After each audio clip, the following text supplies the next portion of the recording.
Hello friend, चहकती दुनिया में आपका स्वागत है।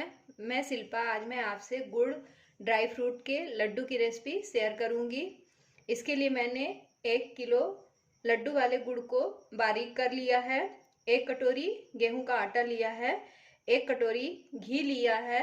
कुछ ड्राई फ्रूट्स लिए मैंने, जैसे मखाना, बादाम, काजू, पिस्ता, सूखा नारियल, किशमिश।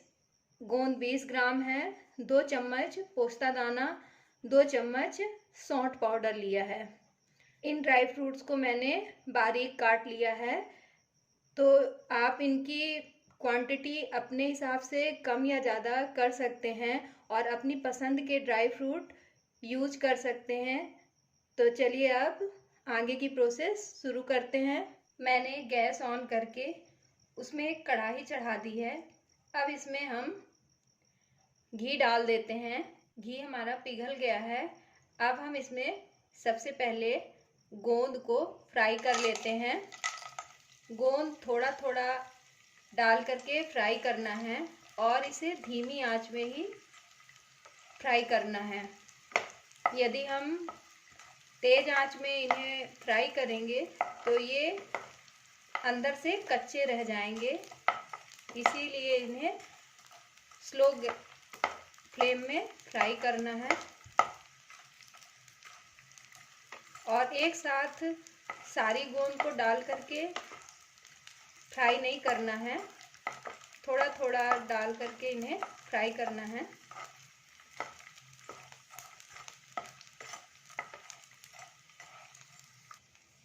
इसे फ्राई करते हुए थोड़ा समय हो गया है। अब ये अच्छी तरह फ्राई हो गए हैं, इन्हें हम निकाल लेते हैं। अब हम इसी में मखाना डाल करके फ्राई कर लेते हैं। गैस की फ्लेम को मैंने मीडियम में रखा है। इसे अच्छी तरह से फ्राई करना है। अब इस बचे हुए घी में हम बाकी के ड्राई फ्रूट फ्राई कर लेते हैं। गैस की फ्लेम को मैंने मीडियम में रखा है। बादाम को भी मैंने थोड़ा देर फ्राई कर लिया है। इन्हें भी हम निकाल लेते हैं। थोड़ा सा घी हम कढ़ाई में और डाल लेते हैं। घी हमारा मेल्ट हो गया है। अब हम इसमें काजू को फ्राई कर लेते हैं। गैस को मैंने मीडियम फ्लेम में रखा है। थोड़ा देर फ्राई करने के बाद अब इन्हें हम निकाल लेते हैं। इसमें एक अच्छा सा कलर भी आ गया है। अब बाकी बचे घी में हम पिस्ता भी डाल करके फ्राई कर लेते हैं। इसी में हम किशमिश को भी डाल लेते हैं और थोड़ा देर चला लेते हैं। पिस्ता और किशमिश भी फ्राई हो गए हैं, तो इन्हें अब हम निकाल लेते हैं। बचे हुए घी में अब हम नारियल को भून लेते हैं। नारियल को मैंने बारीक बारीक काट लिया था। इसे भी थोड़ा देर भून लेना है। थोड़ा देर मैंने नारियल को भी चला लिया है। अब ये हो गए हैं, इन्हें भी हम निकाल लेते हैं। अब कढ़ाई में थोड़ा सा घी डाल लेते हैं। घी हमारा मेल्ट हो गया है। अब इसमें हम आटे को डाल देते हैं और इसे धीमी आंच में भून लेते हैं। इसे धीमी धीमी आंच में तब तक भूनना है जब तक इसका कच्चा पन्ना ख़त्म हो जाए और इसमें पिंक सा कलर ना आ जाए। इसे लगातार चलाते हुए भूनते रहना है। आटे को मैंने थोड़ा देर भून लिया है। अब इसमें से एक खुशबू आ रही है और इसका कलर भी पिंक हो गया है। तो अब हम गैस को बंद कर देते हैं और इसे निकाल लेते हैं। अब इसी कढ़ाई में हम पोस्ता दाना को डाल करके इसे थोड़ा सा भून लेते हैं। इसमें हम थोड़ा सा घी डाल देते हैं और इसे थोड़ा देर भून लेते हैं।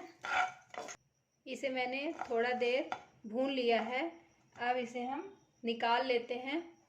मखाना और गोंद ठंडे हो गए हैं। इसे मिक्सी के जार में डाल करके दरदरा पीस लेना है। मैंने इसे दरदरा सा पीस लिया है। तो चलिए अब आगे की प्रोसेस शुरू करते हैं।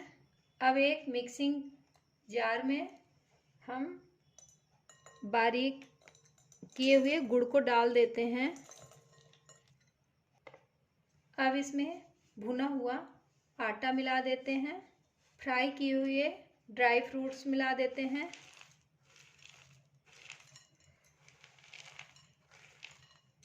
अब इसी में क्रश किया हुआ मखाना और गोंद भी मिला देते हैं। अब इसी में पोस्ता दाना भी डाल देते हैं और सौंठ पाउडर भी डाल देते हैं। अब इन सब चीज़ों को मिक्स कर लेते हैं। इसको मैंने अच्छी तरह से मिक्स कर लिया है। अब हम इसमें थोड़ा सा पिघला हुआ घी डालेंगे ज़रूरत के हिसाब से। इसे भी अच्छी तरह मिक्स कर देंगे। थोड़ा घी और डाल देते हैं जिससे कि लड्डू हमारे अच्छी तरह से बंध जाएं। इसे अच्छी तरह से मिक्स कर लेते हैं। ये देखिए, अब ये मिश्रण हमारा बंध रहा है। इतना घी पर्याप्त है लड्डू बनाने के लिए। तो चलिए अब इसके लड्डू बांध लेते हैं। आपको जिस साइज़ के लड्डू बनाने हैं उस साइज़ के बना सकते हैं। ये खाने में बहुत ही टेस्टी लगते हैं। मैंने मीडियम साइज़ के लड्डू बनाए हैं। तो फ्रेंड्स, मैंने सारे लड्डुओं को बांध लिया है। आपको हमारी बनाई रेसिपी कैसी लगी कमेंट्स करके बताइएगा। यदि आपको हमारी बनाई रेसिपी अच्छी लगी हो तो इसे लाइक और शेयर कीजिएगा और मेरे चैनल को सब्सक्राइब कीजिएगा। वीडियो देखने के लिए थैंक यू।